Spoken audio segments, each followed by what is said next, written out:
فقط خدا کے لیے۔ شہید کے ایک دوست بیان کرتے ہیں، میں اپنے ایک دوست سے ملنے گیا ہوا تھا۔ وہ مغربی محاذ پر ایک حملے کے دوران زخمی ہو گیا تھا۔ اس کے پاؤں پر کافی گہرے زخم آئے تھے۔ وہ مجھے دیکھتے ہی خوش ہو گیا اور میرا شکریہ ادا کرنے لگا، لیکن میں اس کے شکریہ ادا کرنے کی وجہ نہ سمجھ سکا۔ میرے دوست نے کہا، سید جان تم نے بہت زحمت کی، اگر تم مجھے اٹھا کر پیچھے کی طرف نہ لاتے تو میں حتماً اسیر ہو جاتا۔ میں نے کہا، تمہیں کچھ پتا بھی ہے کہ تم کیا کہہ رہے ہو؟ میں تو سب سے پہلے جیپ میں بیٹھ کر پیچھے کی طرف لوٹ آیا تھا اور چھٹی لے کر گھر آ گیا تھا۔ میرا دوست حیرت سے کہنے لگا، نہیں یار، وہ تم ہی تو تھے، تم نے میری مدد کی اور میرے پاؤں کے زخم کو باندھا تھا۔ لیکن میں نے جتنا انکار کیا وہ نہ مانا۔ کچھ وقت گزرا تو میں نے ایک بار پھر اس دوست کی باتوں پر غور کیا۔ اچانک میرے ذہن میں جھماکا ہوا۔ میں بھاگا بھاگا ابراہیم کی طرف چلا گیا۔ وہ بھی اس حملے میں شامل تھا اور چھٹی پر آیا ہوا تھا۔ اسے ساتھ لے کر پھر اس دوست کے گھر چلا گیا۔ میں نے اس سے کہا، جس کا تمہیں شکریہ ادا کرنا چاہیے وہ ابراہیم ہے، میں نہیں ہوں، کیونکہ مجھ میں تو اتنی ہمت نہیں تھی کہ اس پہاڑ پر 8 کلومیٹر تک کسی کو اٹھا کر چلوں اور اسے دشمن کے علاقے سے واپس نکال کر لاؤں۔ لہٰذا میں سمجھ گیا تھا یہ کس کا کام ہو سکتا ہے۔ ایک ایسا شخص جو کم گو ہو، میری جیسی جسامت کا مالک ہو، بہت زیادہ جسمانی قوت سے لبریز ہو اور مجھے جانتا بھی ہو۔ میں اچھی طرح سمجھ گیا کہ ابراہیم کے علاوہ اور کوئی نہیں ہو سکتا، لیکن ابراہیم تو کچھ بتاتا ہی نہیں تھا۔ میں نے کہا، ابراہیم مجھے اپنے دادا کی قسم، اگر تم نے کوئی بات نہ کی تو میں ناراض ہو جاؤں گا۔ لیکن ابراہیم میری اس حرکت سے کافی غصے میں تھا۔ کہنے لگا، سید کیا بتاؤں؟ اس کے بعد خاموش ہو گیا۔ پھر تھوڑی دیر بعد کہنے لگا، میں خالی ہاتھ پیچھے کی طرف پلٹ رہا تھا، یہ ایک جگہ پڑے ہوئے تھے، میرے تعاقب میں بھی کوئی نہیں تھا، کیونکہ میں تقریباً آخری نفر تھا جو واپس پلٹ رہا تھا۔ اس تاریکی میں نے اپنے بوٹوں کے تسموں کے ساتھ اس کے پاؤں سے بہنے والے خون کو بند کیا۔ اس کے بعد ہم چل پڑے۔ راستے میں یہ مجھے سید سید کہہ کر باتیں کرتے جا رہے تھے۔ میں بھی سمجھ گیا کہ تمہارے دوست ہوں گے، اس لیے میں نے انہیں کچھ نہیں کہا، یہاں تک کہ ہم امدادی کیمپ پہنچے اور موجود میڈیکل اسٹاف تک پہنچ گئے۔ اس کے بعد ابراہیم کو مجھ پر بہت غصہ آیا۔ کچھ دن تک تو اس نے بات تک نہیں کی۔ میں اس کی وجہ سمجھتا تھا۔ وہ ہمیشہ کہتا تھا کہ کام فقط خدا کے لیے کرنا چاہیے، نہ کہ لوگوں کو بتانے کے لیے۔ جاسوسی پہ معمور گروپ کے ساتھ ہم دشمن کے علاقے میں گھس گئے۔ جاسوسی کا فریضہ انجام دے رہے تھے کہ اچانک ہمیں بھیڑوں کا ایک گلہ نظر آیا۔ گلے کے چرواہے نے ہمارے نزدیک آ کر سلام کیا۔ اس کے بعد پوچھنے لگا، تم لوگ خمینی کے سپاہی ہو؟ ابراہیم نے بڑھ کر جواب دیا، ہم خدا کے بندے ہیں۔ اس کے بعد پوچھا، بابا جی آپ اس پہاڑی علاقے اور ویرانے میں کیا کر رہے ہیں؟ اس نے جواب دیا، میں یہیں رہتا ہوں۔ اس نے دوبارہ پوچھا، تو آپ کو یہاں کوئی مشکل نہیں پیش آتی؟ اس بوڑھے شخص نے مسکرا کر کہا، اگر مشکل نہ ہوتی تو یہاں سے چلا جاتا۔ ابراہیم اپنے سامان کی طرف گیا اور وہاں سے ایک ٹوکری کھجوروں کی، کچھ روٹیاں اور گروپ کے جوانوں کے سامان میں سے بھی کچھ سامان لا کر بوڑھے کو دیا اور کہا، یہ تمہارے لیے امام خمینی کی طرف سے تحفہ ہے۔ وہ بوڑھا بہت ہی خوش ہوا اور دعائیں دینے لگا۔ اس کے بعد ہم وہاں سے دور ہو گئے۔ بعض جوانوں نے ابراہیم پر اعتراض بھی کیا کہ ہمیں اس علاقے میں ابھی 1 ہفتے رہنا ہے، تم نے زیادہ تر سامان تو بوڑھے کو دے دیا ہے۔ ابراہیم نے کہا، پہلی بات تو یہ ہے کہ ابھی تک صحیح معلوم نہیں ہے کہ ہمارا کام کتنے دن تک جاری رہے گا۔ دوسری بات یہ ہے کہ تم لوگ مطمئن رہو، یہ بوڑھا اب ہمارا دشمن نہیں رہا۔ تمہیں شک نہیں کرنا چاہیے کہ خدا کے لیے کیا جانے والا کام ہمیشہ اپنا اثر دکھاتا ہے۔ اس جاسوسی میں کھانے پینے کا سامان کافی کم ہو جانے کے باوجود ہمارا کام بہت جلد نمٹ گیا، حتیٰ کہ کچھ سامان ہم بچا کر بھی لے آئے۔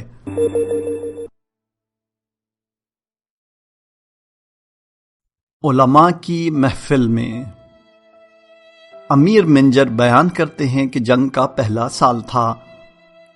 میں چھٹی پر آیا ہوا تھا۔ میں اور ابراہیم موٹر سائیکل پر سراسیب چوک سے خراسان چوک کی طرف جا رہے تھے۔ وہ میرے پیچھے بیٹھا ہوا تھا۔ ایک سڑک سے گزرے تو اچانک ابراہیم نے کہا، امیر ٹھہرو۔ میں نے جلدی سے موٹر سائیکل سڑک کی ایک طرف موڑ دی اور حیران ہو کر پوچھا کیا ہوا؟ اس نے کہا کچھ نہیں، تمہارے پاس وقت ہے تو ایک بندہ خدا سے ملنے چلتے ہیں۔ میں نے کہا ٹھیک ہے چلتے ہیں، کوئی خاص کام نہیں ہے۔ ہم دونوں ایک گھر میں داخل ہو گئے، کئی بار یا اللہ کہنے کے بعد ایک کمرے کے اندر چلے گئے۔ وہاں کچھ لوگ بیٹھے تھے، ایک معمر شخص کالی عبا پہنے محفل کی مرکزی جگہ پر بیٹھے ہوئے تھے۔ ہم دونوں نے سلام کیا اور کمرے کے کونے میں جا کر بیٹھ گئے۔ وہ عالم کسی جوان سے کچھ بات کر رہے تھے جو اب ختم ہو گئی تھی۔ انہوں نے ہماری طرف رخ کیا اور مسکراتے ہوئے چہرے کے ساتھ آغا ابراہیم آج ادھر کدھر سے بھٹک کر آ گئے۔ ابراہیم سر جھکا کر بیٹھا ہوا تھا، ادب سے کہنے لگا حاجی آغا شرمندہ ہوں، دراصل خدمت میں پہنچنے کا وقت ہی نہیں ملتا۔ ان کی آپس کی باتوں سے میں سمجھ گیا کہ وہ ابراہیم کو اچھی طرح جانتے ہیں۔ انہوں نے تھوڑی سی دیر ایک دوسرے سے باتیں کی، جب کمرہ خالی ہو گیا تو انہوں نے ابراہیم کی طرف رخ کیا اور انتہائی منکسرانہ لہجے میں کہنے لگے آغا ابراہیم ہمیں کچھ نصیحت کیجیے۔ ابراہیم شرم کے مارے سرخ ہو گیا اور سر اٹھا کے کہنے لگا حاجی آغا آپ کو خدا کا واسطہ ہمیں شرمندہ نہ کیجیے، میری درخواست ہے کہ آپ ایسی بات نہ کیجیے۔ اس کے بعد کہنے لگا ہم اس لیے آئے ہیں کہ آپ کی زیارت کر سکیں، انشاءاللہ ہفتہ وار درس میں ضرور حاضر ہوں گے۔ اس کے بعد ہم اٹھ کھڑے ہوئے اور خدا حافظ کہہ کر وہاں سے نکل آئے۔ راستے میں نے ابراہیم سے کہا ابراہیم جان تم بھی ان آغا کو کوئی نصیحت کر دیتے، اتنا سرخ ہونے کی کیا وجہ تھی؟ میری بات پر غصے سے اچھل پڑا، کیا کہہ رہے ہو میر جان، تم ان آغا کو جانتے ہو؟ میں نے کہا نہیں، سچ بتاؤ وہ کون تھے؟ اس نے جواب دیا وہ ایک ولی اللہ ہیں مگر اکثر لوگ نہیں جانتے، یہ حاج مرزا اسماعیل دولابی تھے۔ کئی سال گزرے تو لوگوں نے حاج آغا دولابی کو پہچانا، مجھے بھی حال میں ہی ان کی کتاب توبہ محبت پڑھنے کے بعد سمجھ آئی کہ ابراہیم کو جو جملہ انہوں نے کہا تھا وہ کتنا عظیم تھا۔ ملک کے مغربی حصے میں بھیجی جانے والی مہموں میں سے ایک اپنے اختتام کو پہنچ چکی تھی، لہٰذا اکثر مجاہدین کی ہم آہنگی سے طے پایا کہ سب مل کر امام خمینی سے ملاقات کے لیے جائیں۔ اگرچہ ابراہیم اس مہم میں شریک تھا مگر اس کے باوجود تہران نہیں گیا۔ میں نے جا کر اس سے پوچھا تم کیوں نہیں گئے؟ اس نے جواب دیا ویسا تو ہو نہیں سکتا کہ سب لوگ محاذ کو خالی چھوڑ کر چلے جائیں، یہاں کچھ لوگوں کا ہونا ضروری ہے۔ میں نے پوچھا واقعاً تم اسی وجہ سے نہیں گئے؟ تھوڑی سی دیر خاموش رہنے کے بعد کہنے لگا ہمیں دیکھنے اور مشاہدہ کرنے کے لیے رہبر نہیں چاہیے بلکہ اس لیے چاہیے کہ اس کی اطاعت کریں۔ اس کے بعد اس نے اپنی گفتگو کو جاری رکھتے ہوئے کہا میں اگر اپنے رہبر کو نہیں دیکھ سکتا تو یہ اتنا ضروری بھی نہیں ہے، بلکہ سب سے اہم بات یہ ہے کہ میں ان کے فرمان کا تابع رہوں اور میرے رہبر مجھ سے خوش رہیں۔ ولایت فقیہ کے حوالے سے ابراہیم بہت حساس تھا، وہ امام کے بارے میں عجیب و غریب قسم کے نظریات رکھتا تھا۔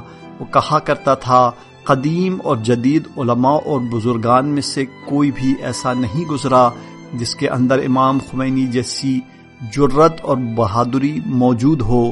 جو بھی امام خمینی کا کوئی پیغام نشر ہوتا وہ بہت غور سے سنتا اور کہتا اگر ہم دنیا اور آخرت چاہتے ہیں تو ہمیں چاہیے کہ امام کی باتوں پر عمل کریں۔ ابراہیم اپنی جوانی کے دنوں میں بھی اپنے علاقے کے اکثر علماء سے رابطہ رکھتا تھا۔ جن دنوں علامہ جعفری ہمارے محلے میں رہتے تھے ابراہیم نے ان کے وجود سے بہت زیادہ کسب فیض کیا۔ ابراہیم کے نزدیک شہید آیت اللہ مطہری، شہید آیت اللہ بہشتی جوان نسل کے لیے بہترین اور مکمل ترین نمونہ تھے۔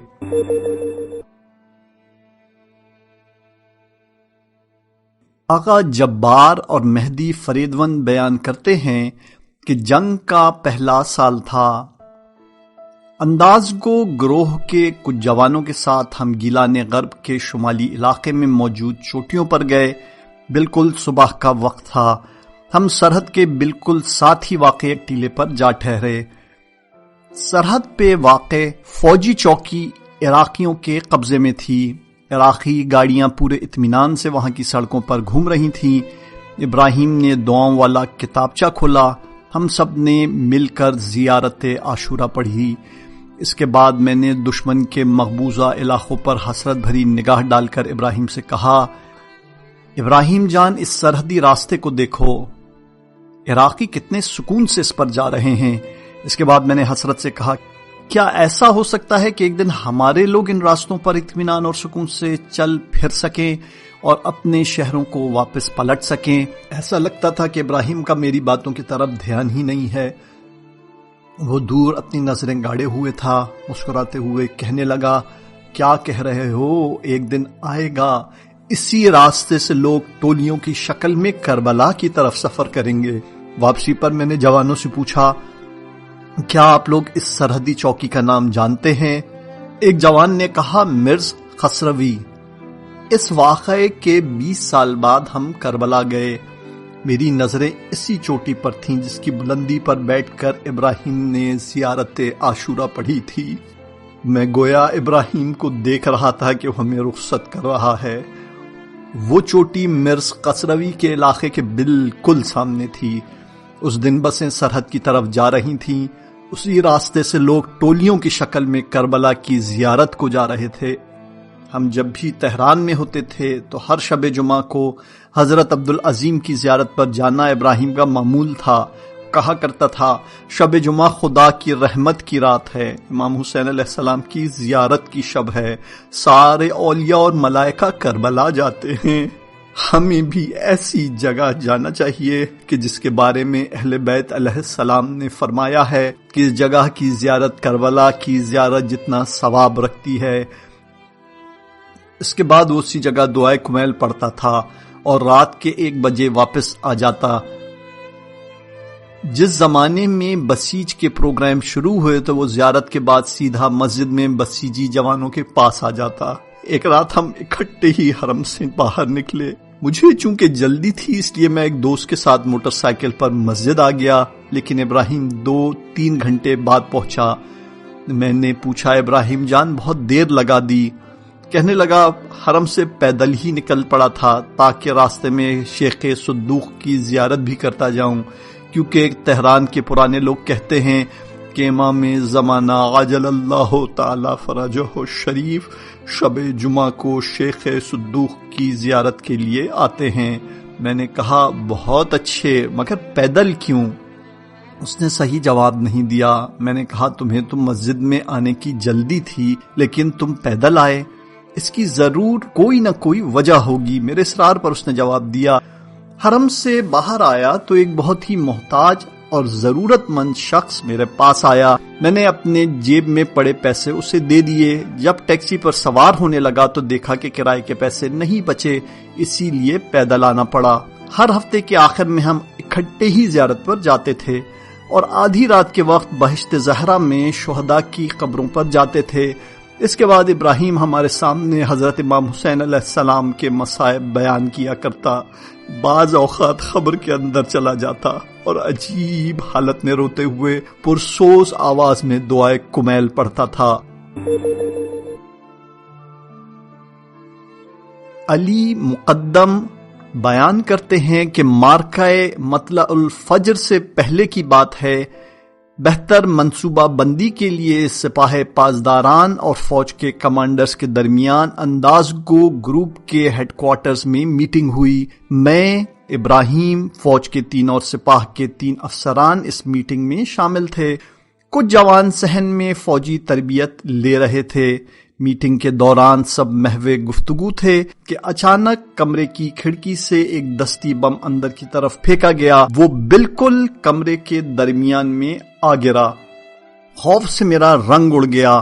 کمرے میں جہاں میں بیٹھا تھا وہیں اپنے سر کو دونوں ہاتھوں سے تھام لیا اور دیوار کی طرف منہ کر کے پاؤں کے بل بیٹھ گیا۔ چند لمحوں کے لیے میری سانس سینے میں اٹک کر رہ گئی۔ دوسرے لوگ بھی میری طرح دیوار کی طرف منہ کر بیٹھ گئے۔ وہ لمحات کافی مشکل سے گزرے تھے لیکن ابھی تک بم پھٹنے کی آواز سنائی نہیں دی تھی۔ میں نے بہت آہستہ سے اپنی آنکھیں کھولیں اور اپنی انگلیوں کے فاصلے سے کمرے کے درمیان دیکھا۔ میری آنکھوں نے جو منظر دیکھا وہ ناقابل یقین تھا۔ میں نے اپنا سر اٹھا لیا اور حیرت سے پھٹی پھٹی آنکھوں سے ابراہیم کو دیکھتے ہوئے کہا، آغا ابراہیم۔ سب لوگوں نے بھی کمرے کے کونوں میں ایک ایک کر کے اپنا سر اٹھایا۔ سب اڑی ہوئی رنگت کے ساتھ کمرے کے درمیان دیکھ رہے تھے۔ بہت ہی عجیب و غریب منظر تھا. ہم سب کے سب تو کمرے میں ادھر ادھر بکھر گئے تھے مگر ابراہیم بم کے اوپر لیٹ گیا تھا. اسی دوران ٹریننگ افسر کمرے میں داخل ہوا. اس نے سب سے معذرت خواہی کرتے ہوئے کہا میں بہت شرمندہ ہوں, یہ پریکٹس والا بم تھا جو غلطی سے کمرے میں آن گرا. ابراہیم بم پر سے ہٹ گیا. وہ جنگ کا پہلا سال تھا لیکن اس وقت تک ایسا کوئی اتفاق پیش نہیں آیا تھا. وہ بم گویا ہماری مردانگی کا امتحان لینے آیا تھا. اس کے بعد اس بم والا واقعہ سب جوانوں میں مشہور ہو گیا.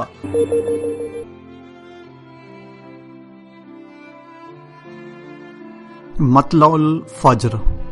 حسین اللہ کرم بیان کرتے ہیں کہ بنی صدر کو چیف آف آرمی اسٹاف کے عہدے سے موصول ہوئے کچھ عرصہ گزر چکا تھا. عراقی فوج کا دبدبہ ختم کرنے کے لیے جنگ کے شمالی، مغربی اور جنوبی محاذوں پر کچھ حملوں کی منصوبہ بندی کی گئی.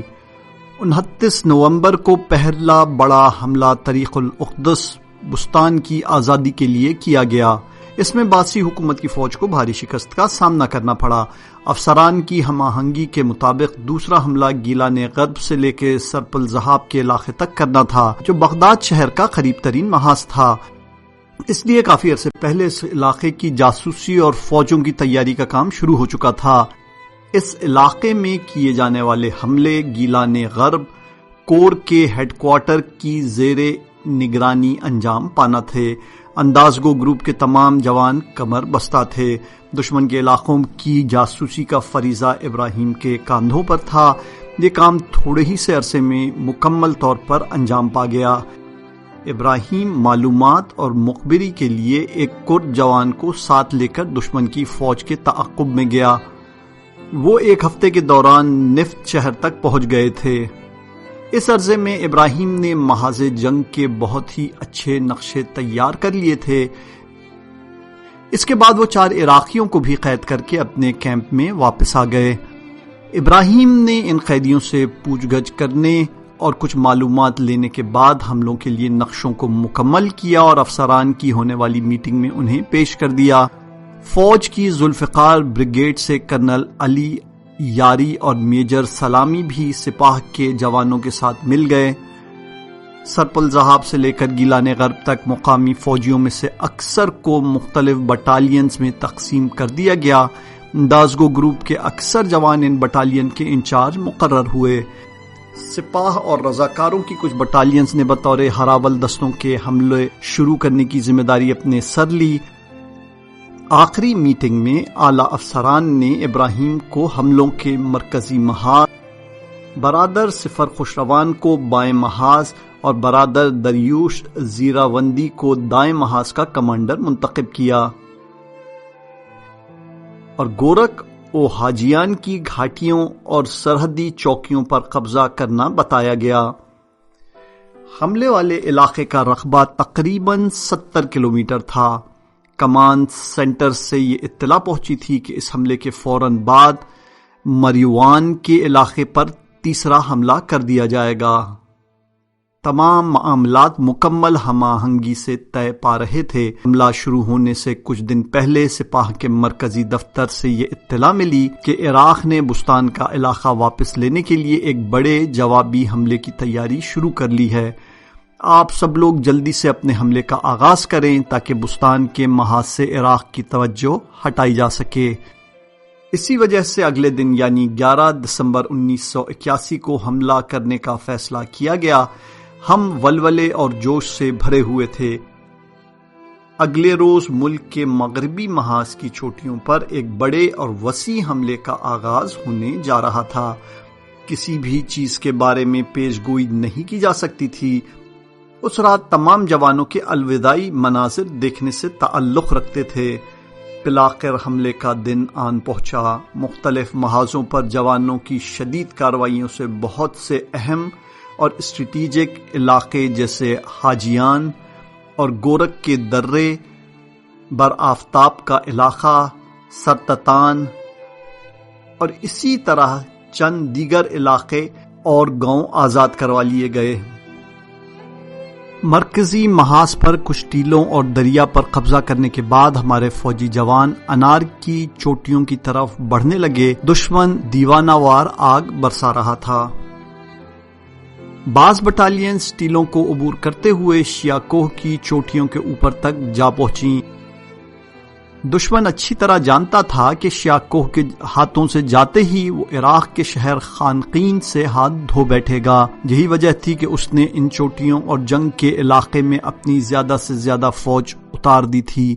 آدھی رات کو وائرلیس سے پیغام ملا، حسن بالاش اور جمال تاجیک اپنے جوانوں کے ساتھ مرکزی محاذ سے نکل کر شیا کوہ پہنچ گئے ہیں اور مزید کمک مانگ رہے ہیں۔ تھوڑی دیر بعد ابراہیم نے فون کیا، انار کی تمام چوٹیاں آزاد ہو چکی ہیں، فقط ایک چوٹی جو بہت ہی حساس اور اہم مقام پر ہے، ہمیں شدید دفاع کرنا پڑ رہا ہے، ہمارے پاس زیادہ نفری بھی نہیں ہے۔ میں نے ابراہیم سے کہا، صبح ہونے سے پہلے امدادی نفری لے کر تم سے آن ملوں گا، تم فوجی افسران سے مل کر منصوبہ بندی شروع کرو اور جیسے تیسے ہو اس ٹیلے کو آزاد کراؤ۔ میں امدادی نفری پر مشتمل ایک بٹالین لے کر مرکزی محاذ کی طرف چل پڑا۔ ہم لوگ راستے میں ہی تھے کہ سپاہ کے مرکزی دفتر سے اطلاع ملی کہ دشمن نے بستان پر قبضے کا خیال دل سے نکال دیا ہے، لیکن اس نے بہت بھاری تعداد میں فوج تمام محاذ کی طرف بھیج دی ہے۔ تم لوگ ڈٹ کر دفاع کرو، انشاءاللہ مریوان کی سپاہ پاسداران حاج احمد کی کمان میں جلد ہی اگلے حملے کا آغاز کرنے والی ہے۔ اسی پیغام کے ضمن میں انہوں نے فوج اور سپاہ کے جوانوں کی آپس میں بہترین ہم آہنگی اور منصوبہ بندی کی تعریفیں کی اور بتایا، موصولہ رپورٹس کے مطابق آپ لوگوں کے حملے نے عراقی فوج کو بھاری نقصان سے دوچار کیا ہے۔ اب عراقی فوج کے ہیڈ کوارٹر نے حکم دیا ہے کہ اس محاذ پر مزید امدادی فوج بھیجی جائے۔ طلوع آفتاب کا وقت ہو چلا تھا۔ راستے میں ہم نے نماز فجر ادا کی۔ ابھی ہم انار کے علاقے میں نہ پہنچے تھے کہ گیلان غرب کے محاذ پر غلام علی کی شہادت کی قبر نے ہمیں سوگوار کر دیا۔ ہم جیسے ہی انار کی چوٹیوں پر پہنچے تو ایک جوان نے آگے بڑھ کر خالص مشہدی لہجے میں مجھے بتایا، حاج حسین، کیا آپ کو معلوم ہے کہ ابراہیم شہید ہو گئے ہیں؟ میرا بدن لرز کر رہ گیا۔ میں نے تھوک نگلتے ہوئے کہا، کیا ہوا؟ اس نے جواب دیا، ابراہیم کی گردن پہ ایک گولی لگی ہے۔ میرا رنگ اڑ گیا، سر گھومنے لگا۔ میں بے اختیار سامنے والے مورچوں کی طرف بھاگنے لگا۔ سارے راستے میرے ذہن میں وہ تمام لمحات فلم کی طرح چلنے لگے جو میں نے ابراہیم کے ساتھ گزارے تھے۔ میں طبی امداد والے مورچے میں اتر کر اس کے سرہانے پہنچ گیا۔